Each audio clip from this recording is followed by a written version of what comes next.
Sig mig engang, hvad fanden bilder jeg ind, mand? Jeg synes bare, der mangler lidt peber.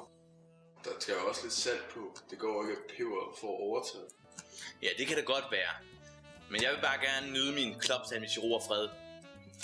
Og hvem fanden er jeg egentlig? Og hvad fanden blander jeg for? Hvad? Kan I svare mig på det?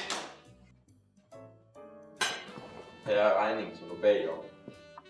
Tak skal du have. Stop det! Så stop det, I to, for helvede! Undskyld. Er der noget galt, eller hvad i? Nej, overhovedet ikke. Du må gerne gå, det er ordentligt. Nå, okay, men jamen du må jo sige til, hvis der er noget, jeg kan hjælpe med. Se nu, hvad jeg har gjort! Jeg er blevet helt til grin! Så slap dig af. Jeg er jo ikke her for at gøre til grin. Jeg har faktisk af en helt anden grund. Hvad skal det sige? Jeg har bemærket, at du har brugt mange penge her på det sidste. Men har du egentlig betænkt dig at betale den her? Prøv at det skal du blande dig fuldstændig udenom, du skal. Uanset hvad, så skal man da aldrig nogensinde gå for sin regning.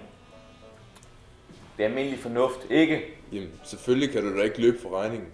Det er derfor, jeg er kommet i dag. For at han ikke skal have magten. Vil det ikke bare være nemmere at løbe for regningen? Specielt når man tænker på, at det er dine sidste penge, og hvad fanden, så meget er der vel heller ikke tilbage. Du ved, hvad det rigtige er at gøre. Du skal ikke lade dig friste. Tænk nu på dig selv. Du kan bruge de penge på så meget andet godt. Tøj, sko, nye hornbriller. Tænk på din samvittighed. Kan du godt holde til det? Alt hvad hjertet begærer.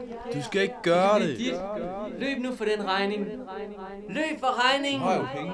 Hvorfor ikke bruge dem? Det er jo bare en regning.